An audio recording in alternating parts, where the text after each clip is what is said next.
bom. Cara, você tá... hoje, nós falando aqui, você tá morando na casa do Paulo Borges Júnior, né? Todo mundo conhece Paulo Borges, né? Mas vocês conhecem mais como Paulo Júnior, né? Paulo Júnior. PJ. Isso, porque tem um outro Paulo Júnior também tem aí, outro né? Paulo Júnior, né? Aí colocaram Paulo Borges Júnior para... Exatamente. Aí é Paulo Júnior, PJ, gordinho. É de tudo, assim.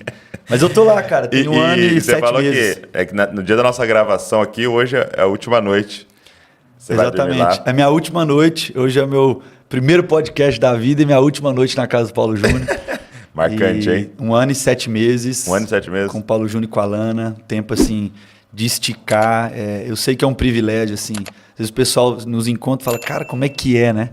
Eu lembro da primeira semana, e é muito louco isso, porque o Paulo Júnior, às vezes a gente vai ouvir no PJ, né? E o que mais marca na vida do Paulo é a coerência dele, né? Ele encarna a parada mesmo. Eu me mudei para casa do Paulo Júnior e ele nem estava lá.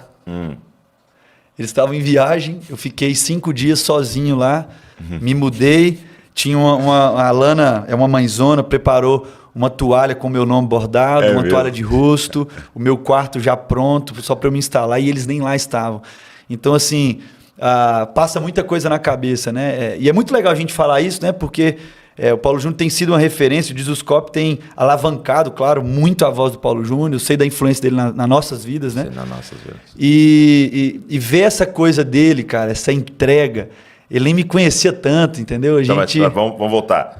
Como que você acabou na casa do PJ? Boa. O que acontece? Chegou lá.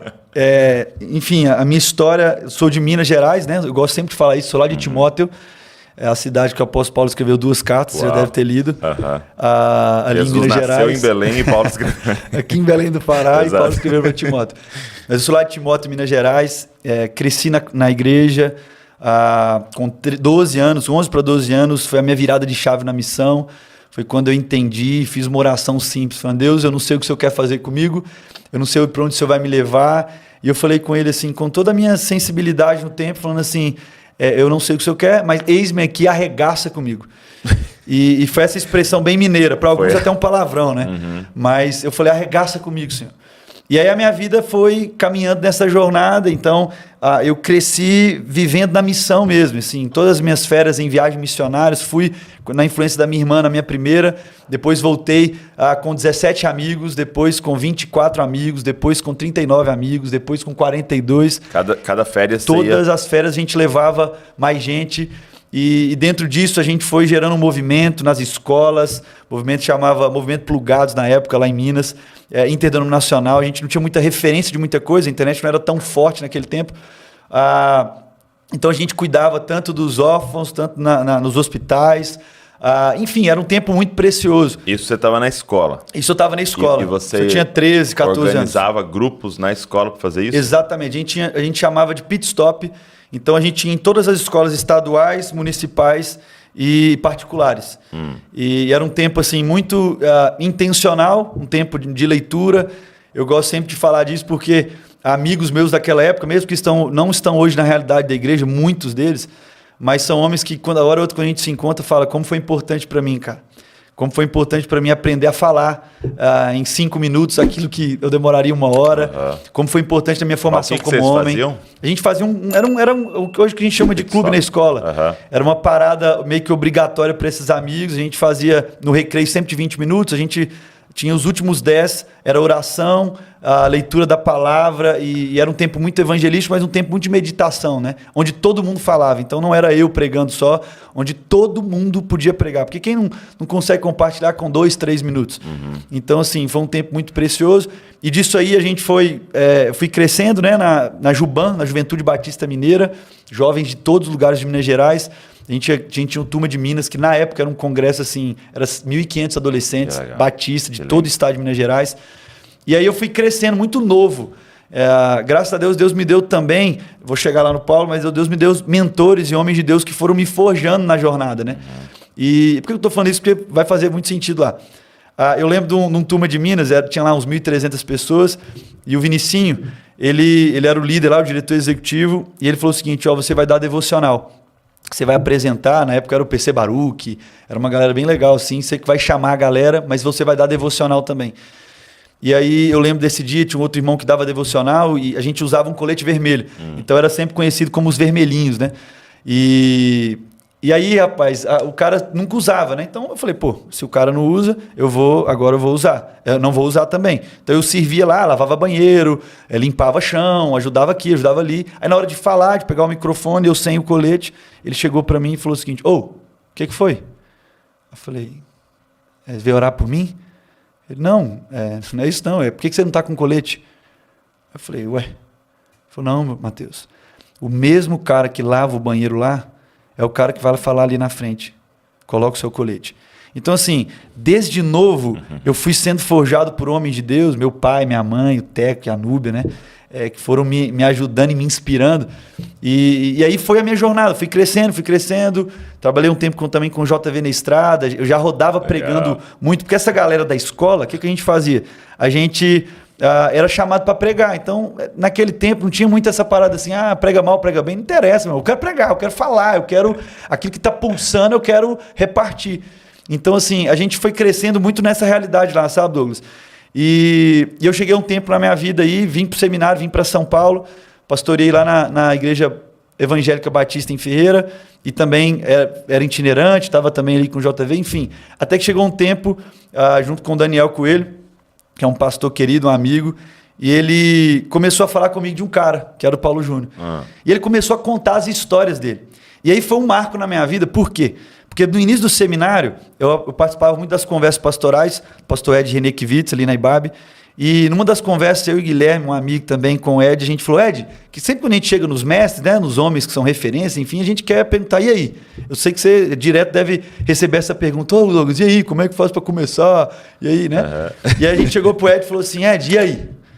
Acabamos de chegar em São Paulo, a nossa jornada, o que você fala para nós? E o Ed olhou pra gente, perguntou o nosso nome, falou, Matheus, Guilherme, não apenas me escute, tenha outras vozes. Não apenas me escute, tenha outras vozes. Isso mexeu muito comigo, Douglas. Eu fiquei assim, eu sei que meu pai é uma referência, outros homens e mulheres de Deus são referência na minha vida, mas eu fui buscar essa outra voz forte, sabe? E aí passado um tempo, o Daniel começa a contar histórias do Paulo Júnior. Ele começa a contar histórias de uma vez que ele estava lá em Goiânia e ele foi pregar lá e o Paulo Júnior falou, não, nós vamos junto, no final não vai. Você conhece muito o gordinho. Ele assim, ele vai sentir no espírito.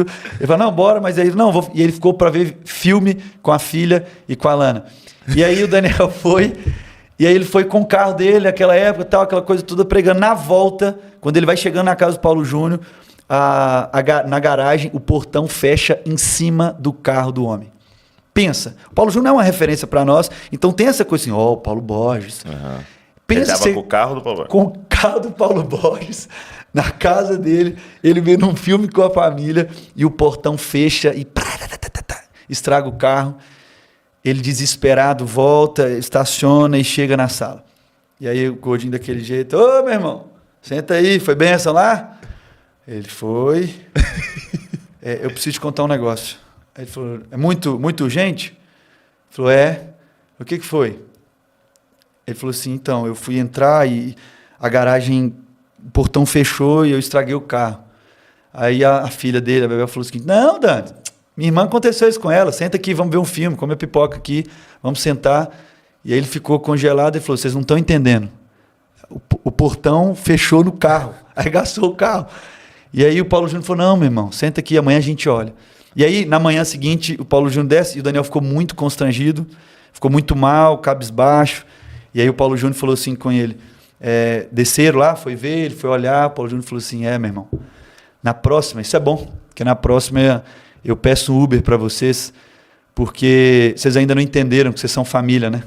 Vocês estragam o meu carro, vocês são daqui da casa e vocês ficam constrangidos, vocês mudam.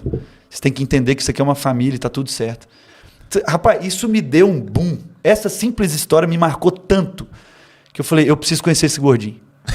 Eu preciso conhecer esse cara. Então, assim, foi a partir dali que a gente começou a caminhar junto. E o Paulo Júnior, ele é tão coerente, cara, que às vezes nessas viagens, assim, a gente seleciona quem vai, né? Sim. E ele tinha uma palavra de Deus que ele ia reunir jovens líderes do mundo lá em uma ilha e tal, aquela coisa toda, e a gente foi para Maiorca. Isso é 2018. E aí o Daniel foi chamado... É próximo da Espanha ali, né?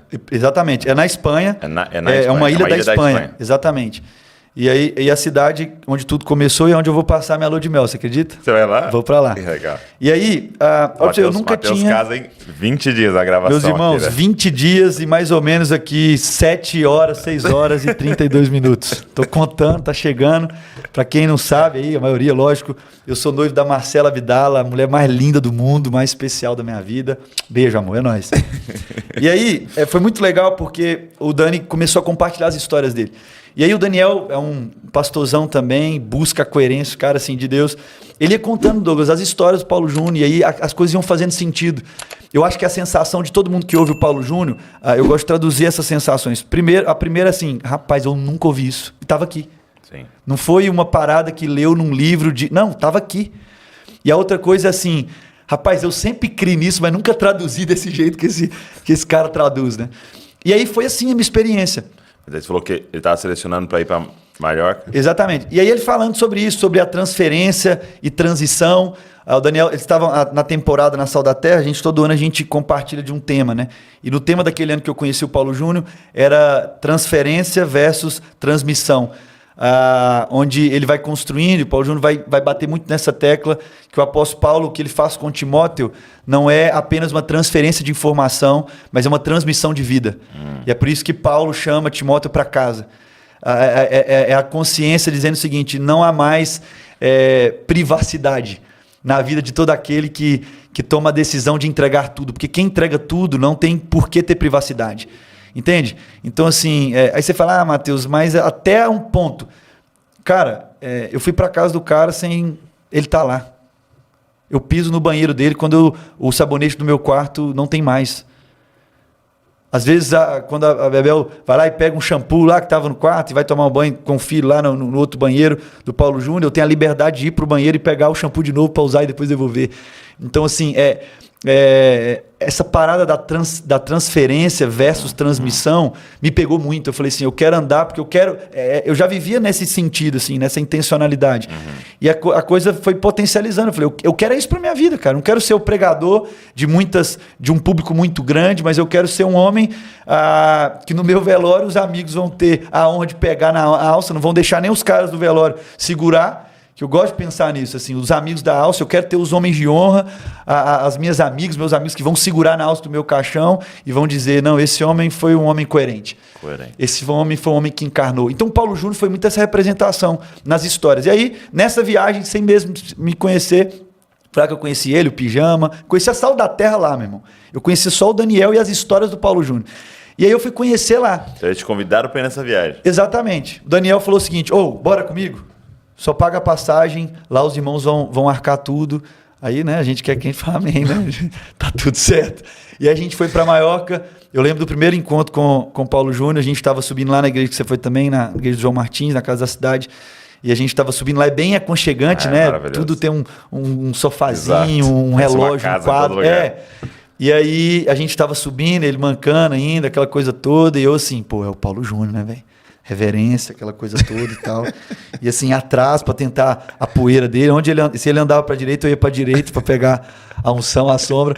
Eu lembro que ele parou na metade da rampa assim, ele pegou um relógio e falou o seguinte, Matheus, eu nem sabia que ele sabia meu nome. Eu falei, tá. Porque às vezes os caras também sabem o nome e falam, qual que é o seu nome mesmo? Sabe? Esses caras famosos, esses caras... desculpa, qual que é o seu nome? Aí os caras sabem, mas para dizer o seguinte, né? O famoso aqui sou eu. Mas enfim. E aí chegou e falou o seguinte, Matheus, eu já assustei. Ele pegou o relógio e falou o seguinte, meu pai também foi relojoeiro e o relógio estava parado. E ele falou o seguinte, e ele sempre me ensinou que é melhor um relógio parado do que um relógio que está no horário errado. Sabia? Aí eu, não... Aí ele falou assim, porque o relógio que está no horário errado, ele erra a hora o dia inteiro. E o relógio que está parado, ele acerta 2 vezes ao dia. Tem hora, Matheus, que é melhor a gente ficar parado, e acertar 2 horários no dia, do que viver o dia inteiro no time errado. Aí de cara já meteu essa. Então assim, e foi um tempo assim, muito da West.